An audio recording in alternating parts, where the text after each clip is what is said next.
Episode 1। 24 फरवरी Sunday का दिन, सुबह के 9 बज रहे थे।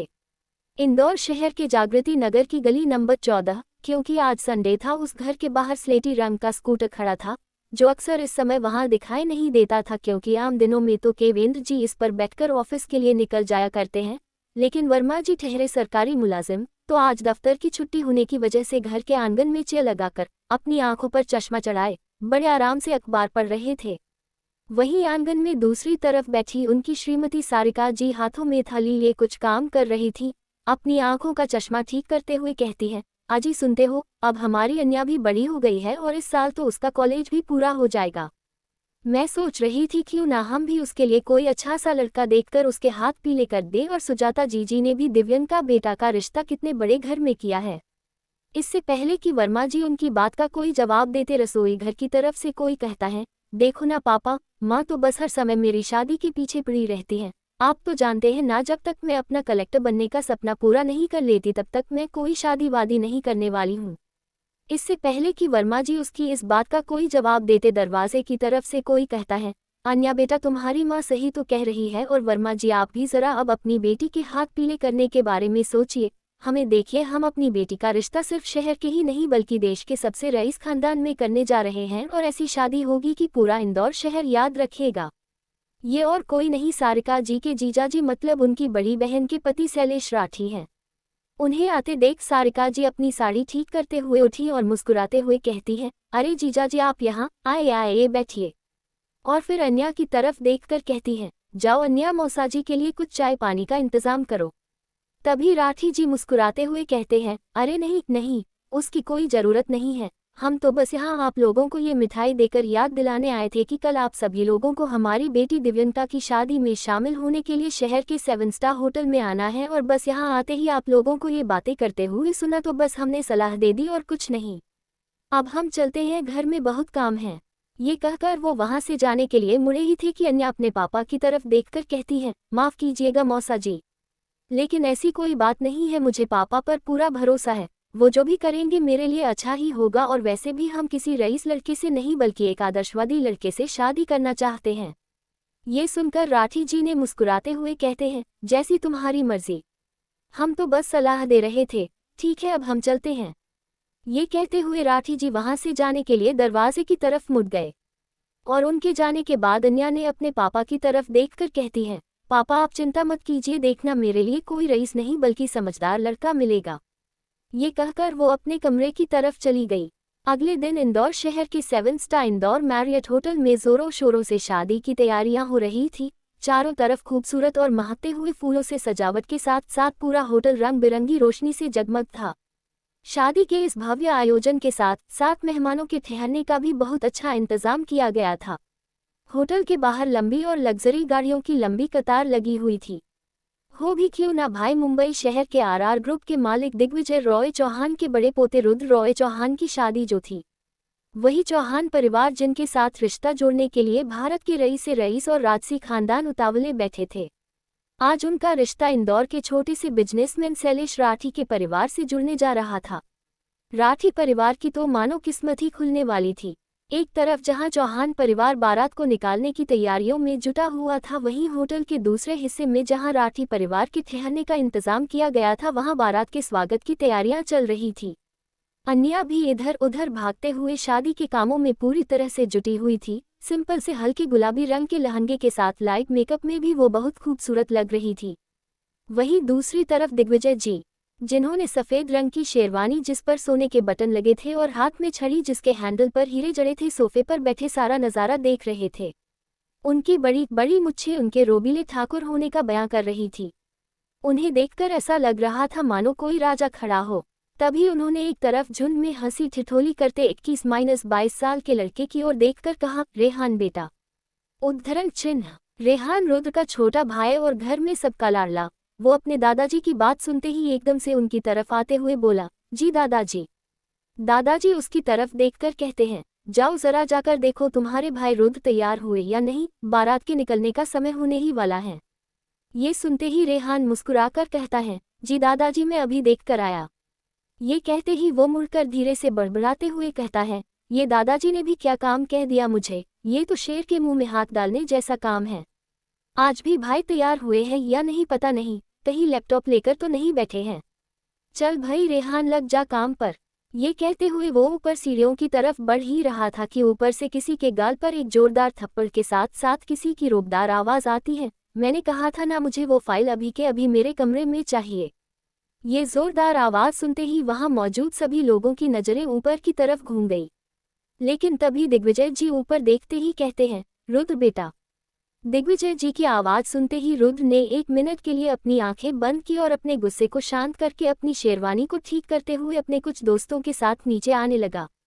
अभी भी सबकी नजरें उस पर ही टिकी थी। आज सुनहरे रंग की दूल्हे की पोशाक के साथ सिर पर लाल रंग का साफा, गले में हीरो का हार पहने रुद्र किसी राजघराने के राजकुमार जैसा लग रहा था। इसलिए दादाजी भी उसे नीचे उतरते हुए अपनी नम आंखों से उसे देखकर मुस्कुराने लगे। आज उनकी जिंदगी का सबसे बड़ा सपना पूरा होने जा रहा था। उसे नीचे आते देख रेहान लंबी सी सांस लेते हुए खुद से कहता है, आह चलो आज तो बच गया मैं। लेकिन फिर अपनी आंखों को सिकुड़ते हुए रुद्र की तरफ देखकर कहता है, मुझे तो अभी तक समझ नहीं आया कि दूर दूर तक लड़कियों से कोई वास्ता ना रखने वाले हमारे रुद्र भाई इस शादी के लिए मान कैसे गए। रुद्र के नीचे आते ही दिग्विजय जी ने अपने पोते की नजर उतारी और फिर थोड़ी ही देर में पूरे गाजे बाजों के साथ रुद्र की बारात लड़की वालों की तरफ पहुंच गई, जहां बारात का जोरों शोरों से स्वागत किया गया। बारात के आने पर बाराती चौखट पर नाचने में लगे हुए थे कि तभी घबराए हुए अन्या एक हाथ से अपना लहंगा पकड़े हुए सीढ़ियों से भागते हुए आए और सुजाता जी के पास आकर कान में धीरे से कुछ कहा, जिसे सुनकर सुजाता जी अपनी आंखों को बढ़ाकर हैरानी से कहती है, ये तुम क्या कह रही हो? तुम्हारा दिमाग तो खराब नहीं हो गया है अन्या? अन्या ने हाँफते हुए कहती है, मौसी जी मैं ठीक कह रही हूँ, चलिए आप खुद चलकर देख लीजिए। उसकी ये बात सुनकर सुजाता जी उसके साथ दिव्यंका के कमरे की तरफ चली गई। उन्हें ऐसे जाते हुए देख दिव्या भी उनके पीछे पीछे चली जाती है। जैसे ही सुजाता जी दिव्यंका के कमरे में पहुंची, वो कमरे के चारों तरफ देखते हुए कहती है, ऐसा कैसे हो सकता है? कहाँ जा सकती है दिव्यंका? देखो यही कहीं होगी। तभी उनके साथ आए अन्या कहती है, नहीं मौसी जी हम सच कह रहे हैं, आपके कहने पर जब मैं यहाँ दिव्यंका दीदी को देखने आई तो वो यहाँ नहीं थी। तभी पीछे से एक लड़की जिसने मजंटा रंग का लहंगा पहना हुआ था, वह अपने दोनों हाथों से अपना भारी सा लहंगा पकड़े सुजाता जी और अन्या की बातें सुनकर कहती है, अरे ऐसे कैसे दिव्यंका कहीं जाएगी, मैं देखती हूँ। ये कहते हुए वो कमरे के बाथरूम में देखने लगी और जब उसे भी वहां दिव्यंका नहीं मिली तो वो कमरे की दूसरी तरफ बनी बालकनी की तरफ जाने लगी। लेकिन तभी उसकी नज़र बेड पर रखे दुल्हन के जोड़े के ऊपर रखे एक कागज पर पड़ी, जिसे वो झट से उठाती है और जोर से पढ़ना शुरू कर देती है। माँ पापा मुझे माफ़ कर दीजिए, मैं ये शादी नहीं कर सकती, इसलिए यहाँ से जा रही हूँ। आपकी दिव्यंका। ये शोर सुनकर बहुत सारे लोग दिव्यंका के कमरे में आ चुके हैं। लेकिन ये पढ़ने के बाद उस लड़की जिसका नाम दिव्या था, जो दिव्यंका की बड़ी बहन यानी राठी साहब की बड़ी बेटी, उसने अन्या की तरफ अचानक इशारा करते हुए कहा, माँ मुझे तो लगता है दिव्यंका को यहाँ से भगाने में इसी का हाथ है। लेकिन इससे पहले कि सुजाता जी कुछ कहती, वहाँ उनके पास खड़ी सारिका जी उसकी तरफ देखते हुए कहती है, ये तुम क्या कह रही हो दिव्या बेटी, हमारी अन्या भला ऐसा क्यों करेगी? दिव्या को ऐसे घूरते हुए देख अन्या दौड़कर अपनी माँ का हाथ पकड़कर खड़ी हो जाती है। इससे पहले कि दिव्या या कोई और कुछ कहता, कोई अपनी रौबदार आवाज में कहता है, बिल्कुल सही कह रही है दिव्या, हम जानते थे आप लोगों से हमारे परिवार की खुशी देखी नहीं गई। मुझे तो लगता है इसके साथ इस साजिश में आपका और वर्मा जी का भी हाथ है, लेकिन मैं आप लोगों को बता देता हूँ, छोड़ूंगा नहीं किसी को। बता दीजिए मुझे मेरी बेटी कहाँ है वरना। तभी सुजाता जी अपना सर पकड़कर सोफे पर बैठते हुए कहती है, अब क्या जवाब देंगे हम लड़के वालों को? सोचिए जी, कहीं बारात वापस लौट गई तो। तभी दरवाजे की तरफ से एक बार फिर कोई अपनी रोबदार आवाज में कहता है, बारात तो खाली हाथ अब वापस नहीं जाएगी। एपिसोड 2, अन्या बनी दुल्हन। ये सुनते ही पास खड़ी दिव्या के चेहरे पर एक शैतान मुस्कुराहट आ गई। लेकिन तभी राठी साहब दरवाजे की तरफ आते हुए दिग्विजय जी की ओर बढ़ते हुए कहते हैं, चौहान साहब आप यहाँ। वो दिग्विजय जी के रौब के आगे शैलेश जी अंदर तक कांप गए। आखिर उनका रौब ही कुछ ऐसा था, उन्हें समझ नहीं आ रहा था आखिर वो कहे क्या। वो खुद को उनके सामने काफी छोटा महसूस कर रहे थे। वो अपने हाथ जोड़ उनके आगे विनती भरे स्वर में बोले, हमें माफ कर दीजिए दिग्विजय जी। वो दिव्या का मंडप छोड़ पता नहीं कहाँ चली गई है। उनकी बात सुनकर भी दिग्विजय जी को कोई हैरानी नहीं हुई।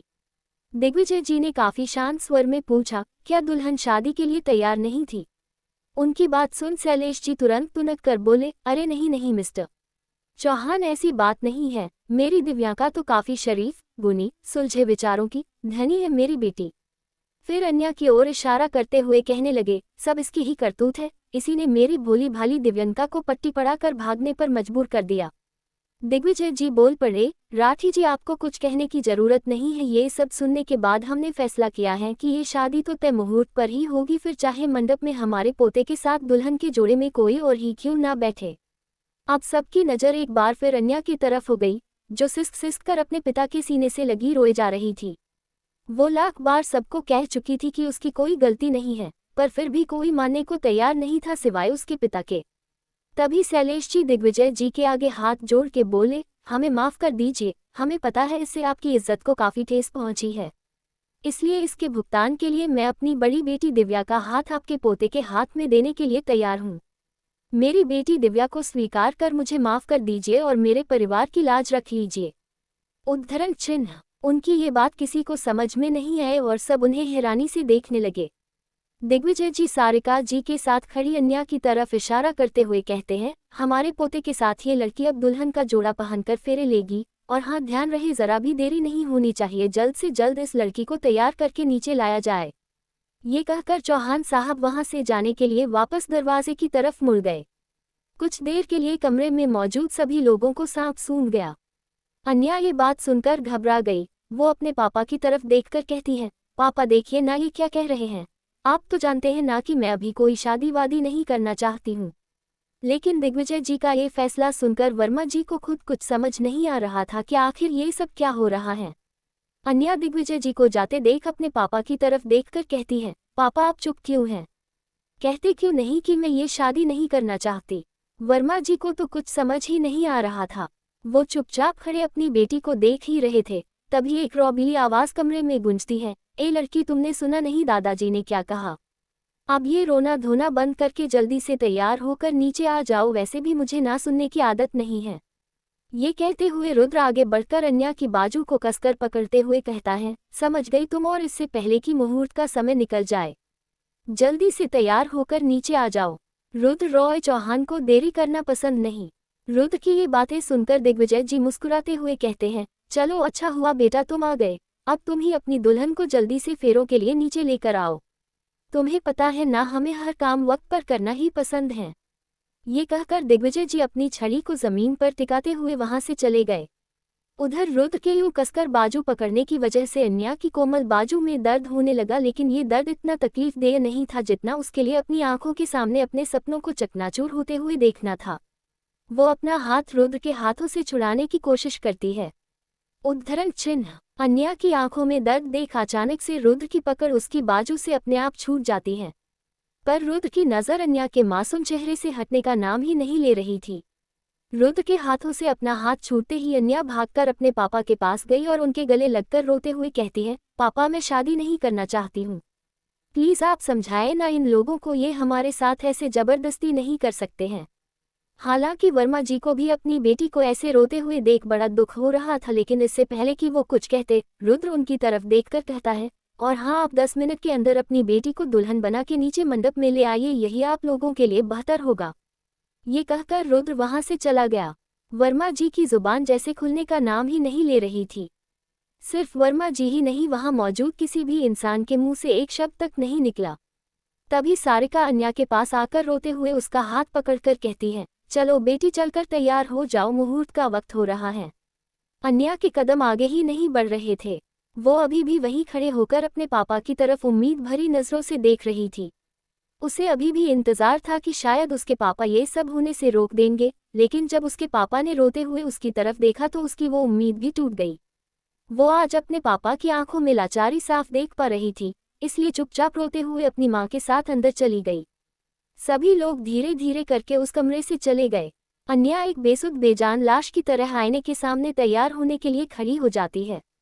उसकी जिंदगी के सारे सपनों का उसके सामने खून जो हो रहा था, वो इतनी मजबूर थी कि कुछ कर भी नहीं पा रही थी। अपने सपनों के लिए हर समय सबसे लड़ने को तैयार रहने वाली लड़की आज चुपचाप अपने उन्हीं सपनों का अपने ही हाथों से गला घोंटने जा रही थी। अगले 10 मिनट में जब अन्या को दुल्हन के लिबास में तैयार करके नीचे लाया गया तो किसी की भी आंखें उससे हटने का नाम ही नहीं ले रही थी। आखिर अन्या थी ही इतनी खूबसूरत और मासूम, गोल चांद सा चेहरा, जिसे देखकर एक बार तो चांद भी शर्मा जाए। लाल रंग के उस दुल्हन के जोड़े में अन्या इतनी खूबसूरत लग रही थी मानो किसी राजघराने की रानी उतर रही हो। शायद रुद्र जैसे राजकुमार के लिए अन्या जैसी राजकुमारी ही बनी थी, इसलिए इस तरह उन दोनों का रिश्ता जुड़ रहा था। खैर, इस धरती पर अक्सर वही होता है जिसकी किसी को उम्मीद नहीं होती है। एक पल के लिए तो अन्या को देखकर रुद्र की नजरें भी उसके मासूम चेहरे पर रुक गई। थोड़ी ही देर में शादी की सारी रस्में होने के बाद जब फेरों की बारी आए, अन्या बेसुध सी हालत में धीरे धीरे चल रही थी। ये देखकर रुद्र को बहुत गुस्सा आ रहा था। उसने झट से अन्या का हाथ कसकर पकड़ा और जल्दी जल्दी फेरे लेने लगा, मानो जैसे शादी किसी जबरदस्ती में कर रहा हो। फेरे पूरे होते ही रुद्र अन्या का हाथ छोड़कर मंडप से नीचे उतरकर जाने लगता है। उसे ऐसे जाते देख सभी हैरानी से एक दूसरे को देखने लगे। तभी दिग्विजय जी रुद्र की तरफ देखते हुए कहते हैं, अरे रुद्र बेटा, कहाँ जा रहे हो? अभी तो विदाई की रस्म होनी बाकी है। दादाजी की आवाज़ सुनकर रुद्र वहीं रुक गया और अन्या के पास वापस आकर उसका हाथ पकड़कर आगे बढ़ते हुए कहता है, ये लीजिए और चलिए अब यहाँ से। बस हो गई विदाई। वैसे भी हमारे पास टाइम नहीं है, अभी कुछ ही देर में हम लोगों की फ्लाइट है, मुंबई के लिए है, और आज के बाद इन लोगों से हमारा कोई रिश्ता नहीं है। ये कहते हुए वो अन्या को लेकर आगे बढ़ गया। उसके पीछे पीछे उसके परिवार के बाकी लोग भी जाने लगे। कुछ देर में ही चौहान परिवार अपनी बहू अन्या को लेकर गाड़ियों में बैठकर एयरपोर्ट के लिए निकल गए। Episode 3 wedding gift. आज अन्या के सारे सपने खत्म हो गए थे। उसने कभी सोचा भी नहीं था एक ऐसे शख्स से शादी होगी जिसके लिए रिश्तों की कोई अहमियत ही नहीं थी। हमेशा दूसरों के हक की बात करने वाली लड़की आज अपने लिए कुछ नहीं बोल पा रही थी। रुद्र और अन्या चौहान विला में पहुंचे, जो किसी महल से कम नहीं था।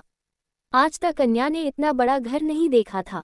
रुद्र और अन्या गाड़ी से उतरे। रुद्र अपने दादाजी की तरफ देखकर कहता है, दादाजी आप लोग अंदर चलिए, मैं अभी आया। हालांकि रात के 1:30 बज रहे थे, लेकिन रुद्र के घर में आने जाने का वैसे भी कोई वक्त नहीं होता था और उसकी इस आदत को दादाजी भी कभी रोक नहीं पाए। आज भी रुद्र हमेशा की तरह वहां से निकल गया। उसके जाते ही दादाजी ने दरवाजे पर खड़े दरबानों से घर का दरवाज़ा खोलने का इशारा किया और अन्या को अपने साथ घर के अंदर ले जाने लगे। जैसे ही घर का दरवाज़ा खुला तो सामने एक तरह कपड़े पहने नौकरों की लंबी कतार थी। ये सब किसी राजघराने से कम नहीं लग रहा था। उन सबकी की ओर इशारा करते हुए दादाजी अन्या से कहते हैं, बेटी, इस घर में तुम्हें एक माँ और बहन के अलावा बाकी सभी रिश्ते मिलेंगे और शायद इसी वजह से ये घर नहीं बल्कि मकान ही बना रहा। अब इस मकान को घर तुम्हें बनाना है। मुझे पूरा विश्वास है कि तुम अपनी जिम्मेदारी को बहुत ईमानदारी के साथ निभाओगी। अन्या बेचारी क्या बोलती, जहां ससुराल की चौखट पर पहुंचकर हर लड़की का उसके नए घर में बड़ी ही शान से स्वागत किया जाता है, वहीं उसका स्वागत करने के बजाय उसे एक बहुत बड़ी जिम्मेदारी दे दी गई। खैर, अभी तो अन्या कुछ सोचने समझने की हालत में नहीं थी, इसलिए वो चुपचाप बस देख रही थी। दादाजी उसे शांत देखकर आगे कहते हैं, चलो बेटी, रात बहुत हो चुकी है, तुम बहुत थक गई होगी, जाओ जाकर अपने कमरे में आराम करो, बाकी बातें हम सुबह करेंगे। ये कहकर वो एक नौकर की तरफ देखकर कहते हैं, जाओ बहुरानी को रुद्र के कमरे तक ले जाओ। दादाजी की बातें सुनकर अन्या भी चुपचाप उस नौकर के पीछे पीछे रुद्र के कमरे की तरफ चली गई। रुद्र के कमरे में पहुंचते ही उसकी आंखें नम हो गई। आज वो अपने पापा के घर को हमेशा के लिए पीछे छोड़कर यहाँ आ गई थी। जैसे जैसे वो उस कमरे में बढ़ रही थी, उसकी आंखों के सामने उसके घर में बिताए गए वो सारे पल तस्वीर बनकर घूमकर सामने आ रहे थे। ऐसे ही अपने बचपन और घर को याद करते करते कब वक्त बीत गया उसे पता ही नहीं चला। रात के करीब 3 बज चुके थे, लेकिन रुद्र का अभी तक कोई पता नहीं था। अन्या ने धीरे धीरे अपने गहने और श्रृंगार उतरना शुरू किया, लेकिन बिना गहनों और साज श्रृंगार के भी उसकी खूबसूरती में कोई कमी नहीं थी, बल्कि वो इस सादगी में और भी ज्यादा खूबसूरत लग रही थी। वो ऐसे ही चुपचाप दरी सहमी सी रुद्र के बिस्तर पर, जिसे बहुत खूबसूरती से सजाया गया था, उसके एक कोने में अपने शरीर को समेटे हुए लेटी थी। तभी कमरे का दरवाज़ा किसी ने धीरे से खोला और दरवाजे के खुलने की आवाज़ सुनकर वो एकदम से अपनी टांगों को समेटते हुए डरकर बिस्तर पर बैठ गई। जैसे ही रुद्र ने कमरे के अंदर आकर दरवाजे की चिटकनी लगाई, उसके दिल की धड़कन से तेजी बढ़ने लगी।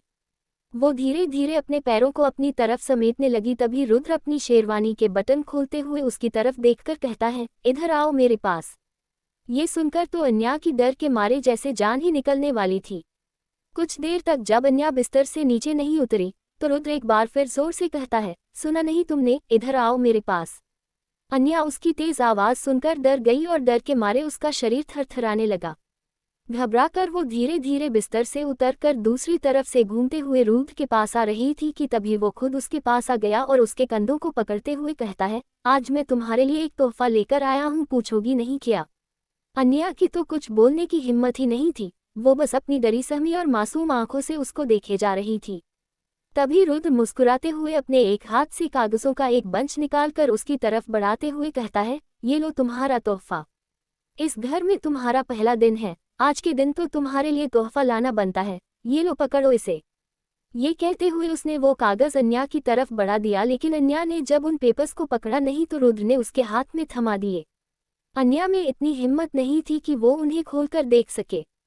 रुद्र हंसते हुए कहता है, इससे खूबसूरत तोहफा मेरी बीवी के लिए हो ही नहीं सकता था, इसलिए बड़े आराम से इसे पढ़कर इस पर साइन कर देना। मैंने तो साइन कर दिया है, और एक बात, ये कोई प्रॉपर्टी या किसी बंगलों के कागजात नहीं है, बल्कि ये डिवोर्स पेपर्स हैं। आज से हम शादीशुदा तो हैं, लेकिन सिर्फ दुनिया की नज़रों में। हमारे बीच पति पत्नी के रिश्ते जैसा कुछ भी नहीं होगा, और ये रिश्ता भी सिर्फ 1 साल के लिए रहेगा, उसके बाद तुम तुम्हारे रास्ते और मैं अपने। ये शादी मैंने दादाजी के कहने पर की है। अब मुझे नींद आ रही है, इसलिए मैं तो चला सोने, लेकिन हाँ याद रहे, कल सुबह तक मुझे इन कागजात पर तुम्हारे सिग्नेचर्स चाहिए। ये कह रुद्र कपड़े बदलने के लिए बाथरूम की तरफ चला गया। इधर अन्या अपने हाथ में उन पेपर्स देखकर लड़खड़ा गई। उसने जैसे तैसे अपने आप को संभाला और पास रखी चेयर पर बैठ गई। उसे समझ नहीं आ रहा था कि आज उसकी जिंदगी का एक ऐसा दिन है जो एक के बाद एक तूफान आए जा रहे हैं। Episode 4 awkward situation. बाथरूम का दरवाजा खुलता है और रुद्र बाहर आता है। रुद्र अन्या को इग्नोर कर चुपचाप आकर अपने बेड पर सो जाता है। उसे सोता देख अपने मुंह पर हाथ रखकर अन्या खुद को रोने से काफी से रोकती है, पर उसकी कोशिश एकदम बेकार हो जाती है। वहीं रुद्र अन्या के रोने की आवाज सुनकर बेचैन हो जाता है। रुद्र को समझ नहीं आ रहा है कि अन्या को क्या हो रहा है। जब उससे बर्दाश्त नहीं होता तो वो अपनी जगह से उठकर अन्या के पास जाता है। उसकी नज़र फिर उसके चेहरे पर टिक जाती है। अन्या सोफे के कोने में दुबक कर सो रही थी। ये देख रुद्र को बुरा लगता है। तभी उसकी नज़र टेबल पर रखे पेपर्स पर पड़ती है। रुद्र जल्दी से उठाकर उसे चेक करता है। पेपर्स काफ़ी जगह से गिले थे, जिससे साफ पता चल रहा था कि यह अन्या के आंसुओं के कारण हुआ था। रुद्र पेज पलटता है और देखता है अन्या ने उस पर साइन कर दिया था। ये देख रुद्र को न जाने क्यों अच्छा नहीं लग रहा था, लेकिन ये तो उसी का फैसला था। रुद्र पेपर का वो सेक्शन खोलता है जहां अन्या को पैसों की रकम भरनी थी। वो कॉलम ब्लैंक देखकर रुद्र ठहर सा जाता है। वो अन्या को कहता है, आखिर तुम करना क्या चाहती हो? इतना बड़ा मौका तुमने बस गंवा दिया। रुद्र ने आज तक इतनी सारी लड़की देखी थी जो पैसों के लिए उसके साथ सोने को भी तैयार रहती हैं। कोई लड़की अगर उसके पास आई है तो वो सिर्फ पैसों के लिए, लेकिन अन्या ने पैसों में कोई दिलचस्पी ही नहीं दिखाई और इतनी आसानी से उन पेपर्स पर साइन कर दिए। रुद्र अपने ख्यालों में गुम था, तभी उसकी नज़र अन्या पर जाती है जो शायद ठंड से खुद में सिमटी जा रही थी। ये देख रुद्र जल्दी अपने बेड से ब्लैंकेट और पिलो लेकर आता है। जैसे ही रुद्र उसे कंबल उड़ाने लगता है, अन्या उसकी बाजू पकड़कर उससे लिपट कर सो जाती है। अन्या सोते हुए इतनी मासूम लग रही थी कि रुद्र उसे खुद से जैसे दूर ही नहीं कर पा रहा था। उसे ये भी नहीं पता चला कि कब वो उसे देखते देखते उसके बगल में सो गया। रुद्र और अन्या एक दूसरे के आगोश में बेफिक्र सो रहे थे। उन्हें पता ही नहीं था कि कैसे एक मजबूरी का बना रिश्ता उन्हें करीब लाने की तैयारी में था। सुबह के 6 बज रहे थे। रुद्र और अन्या एक दूसरे से लिपटकर आराम से सो रहे थे। वैसे रुद्र की नींद तो काफी कच्ची हुआ करती थी और वक्त से पहले उठने की उसकी आदत थी, लेकिन आज उसे वक्त का कुछ होश ही नहीं था। वो काफी लंबे अरसे के बाद ऐसी मीठी नींद सो रहा था। रुद्र उठता है, उसकी नज़र खुद ब खुद अपनी बाहों में सुकून से सो रही अन्या पर चली जाती है। अपने आसपास एक बार नज़र घुमाता है। वो अन्या के साथ सोफे पर एक ही ब्लैंकेट ओढ़े सो रहा था। वो झट से अपना एक हाथ उसकी कमर से हटाता है, लेकिन तभी अन्या नींद में रुद्र को कसकर पकड़ लेती है, जिसकी वजह से रुद्र हिल तक नहीं पाता है। अन्या की इस हरकत पर रुद्र उसे गुस्से में एक नज़र देखता है, लेकिन नींद में सोई हुई अन्या को देख उसका गुस्सा एक पल में गायब हो जाता है। उसका हाथ खुद ब खुद उसके चेहरे के करीब बढ़ने लगता है। अपनी उंगली से उसके चेहरे पर आ रहे बालों को हटाते हुए उसे प्यार से देखने लगता है। रुद्र को ना जाने क्यों आखिर उसे ऐसे देख सुकून महसूस हो रहा था, लेकिन रुद्र की चुभन का एहसास होते ही अन्या अपनी आंखें अचानक खोल देती है। दोनों की आंखें एक दूसरे से मिलती हैं, उनमें एक अलग ही कशिश थी जिसकी वजह से वो उस पल में कहीं खो गए। एपिसोड 5। नई सुबह। अन्या और रुद्र एक दूसरे में डूबे थे, तभी अन्या को होश आता है और वो हड़बड़ाते हुए बैठ जाती है। उसकी हड़बड़ाने की वजह से उसका और रुद्र का सिर टकरा जाता है। अन्या अपनी पलकें झुकाकर सहमी आवाज में कहती है, जी सॉरी मैंने जानबूझकर नहीं किया, वो गलती से हो गया। रुद्र अपना सिर झटकते हुए उठने लगता है, लेकिन अन्या तुरंत उसकी शर्ट को पकड़कर उसे रोकते हुए वापस अपने पास बैठा लेती है। अन्या के ऐसे खींचने से रुद्र की शर्ट के बटन टूटते हुए जमीन पर बिखर जाते हैं। रुद्र के 8 पैक एब्स दिखने लगते हैं। ये देखकर रुद्र अपनी आंखें मींचते हुए गुस्से में कहता है, ये क्या हरकत है। अन्या उसके ऐसे चिल्लाने पर और भी ज्यादा असहम जाती है। वो तुरंत अपना सिर हिलाते हुए कहती है, सॉरी मैंने जानबूझकर नहीं किया। मेरा मंगलसूत्र आपके शर्ट में फंसा हुआ है, अगर आप ऐसे उठते तो टूट जाता। इतना बोल अन्या रुद्र के सीने के करीब बढ़कर अपना मंगलसूत्र छुड़ाने लगती है। ये सब रुद्र को एक नई फीलिंग में डूबा रहा था, जिससे वो आज तक अनजान बैठा था। अन्या मंगलसूत्र निकालने की कोशिश कर रही थी। उसके बाल बार बार उसके चेहरे पर आ रहे थे, जिनसे वो परेशान होकर पीछे हटा कर रही थी। अन्या को अपने इतने करीब देख रुद्र की चिड़चिड़ाहट एक पल में गायब हो गई। वो अपना हाथ बढ़ाकर जैसे ही उसके बालों को हटाने ही वाला था, तभी अन्या मंगलसूत्र छुड़ा लेती है और एक बार फिर उसका सिर रुद्र के सिर से टकरा जाता है। अन्या वापस से उसे सॉरी बोलने वाली होती है कि रुद्र गुस्से में सोफे से उठकर वॉशरूम चला जाता है। अन्या तो उसे ताकते ही रह जाती है। फिर वो अपने सिर पर चपत लगाते हुए कहती है, क्या कर रही है अन्या, तू तो पागलों जैसा बिहेव कर रही है। शादी के पहले दिन की शुरुआत ऐसे ऑकवर्ड तरीके से हुई, पूरा साल कैसे काटेगी इसके साथ, न जाने अब आगे क्या क्या होना बाकी है। उद्धरण चिन्ह। फिर वो अपने पास ब्लैंकेट को देखकर सोचते हुए खुद से ही कहती है, ये कहाँ से आया और ये आदमी मेरे इतने करीब क्यों था। कहीं इसने नींद में मेरा फायदा उठाने की कोशिश तो नहीं की ना। फिर खुद से ही कहती है, अरे नहीं, मैं कुछ भी सोच रही हूँ। देखा नहीं कल इस कड़ू राय चौहान ने क्या कहा था। मेरे लिए ये शादी कोई मायने नहीं रखती। तुम इस घर की बहू तो बन सकती हो, लेकिन मेरी वाइफ बनने की कोशिश भी मत करना। अगर उसके लिए शादी कोई मायने नहीं रखती तो मैं क्यों सोचूं, मुझे भी कोई मतलब नहीं इस आदमी से। ऐसी ही अन्या खुद से बड़बड़ाती है। तभी रुद्र वॉशरूम से फ्रेश होकर बाहर निकलता है और बिना अन्या को देखे चुपचाप कमरे से बाहर चला है। अन्या अपनी नज़र कमरे में चारों तरफ दौड़ाते हुए एक ठंडी आह भरती है। दूसरी तरफ चौहान विला के बैक एरिया में एक बड़ा सा जिम बना हुआ है, जहां हर तरह की मशीन्स रखी हैं। रेहान और तवीश और अभय एक्सरसाइज कर रहे हैं। शौर्य मिरर के सामने खड़े होकर अपनी बॉडी को अलग अलग पोज में निहार रहा था। रेहान उसे देख मजे लेते हुए कहता है, शौर्य ब्रो, 15 मिनट वर्कआउट से आपके एब्स में एक बढ़ नहीं जाएगा। ये बोलकर वो तवीश को ताली देता है। शौर्य उसे घूरते हुए कहता है, मुझे पता है, मैं तो बस देख रहा था कि कहीं अपने यार का शादी की खुशी में वजन तो नहीं बढ़ गया। ये बोलकर वो टॉवल से पसीने को पोंछता है। तभी तवीश कहता है, वैसे आज रुद्र भाई कहाँ रह गए, वो तो वक्त से भी पहले चलने वाले इंसान हैं। उसकी बात सुनकर शौर्य शरारती मुस्कान से कहता है, अरे छोटे, आज से पहले उसकी शादी नहीं हुई थी ना, इसलिए सारा वक्त उसका हुआ करता था, लेकिन अब तो कोई आ गई है। तीनों हंसने लगते हैं। तभी जिम का दूर खुलता है और रुद्र अंदर आता है। उसे देखकर सबके चेहरों पर शरारती मुस्कान आ जाती है। रुद्र बिना किसी के चेहरे के भाव पर ध्यान दिए बिना अपना वर्कआउट शुरू कर देता है। शौर्य सबको आंख मारकर रुद्र के पास चला जाता है। वो रुद्र के ट्रेडमिल पर अपना हाथ टिकाकर कहता है, और भाई आज तुम्हारी घड़ी बंद हो गई या कल रात नींद ज्यादा अच्छी आई। उद्धरण चिन्ह। रुद्र उसकी बात इग्नोर कर देता है। ये सुन रुद्र के जहन में अन्या का सुबह वाला चेहरा याद आता है और वो कहीं खो जाता है। तो शौर्य उसके कंधे को अपने कंधे से हिट करते हुए कहता है, क्या भाई कहाँ खो गए, भाभी के ख्यालों में खोए हो। रुद्र शौर्य की ऐसी बेतुकी बातें सुन सुनकर पक चुका था। वो गुस्से में अपने जबड़े भींचता है और शौर्य को घूर कर कहता है, अगर अब तुम में से किसी ने एक वर्ड भी कहा तो मैं तुम सबको घर से बाहर फिकवा दूंगा।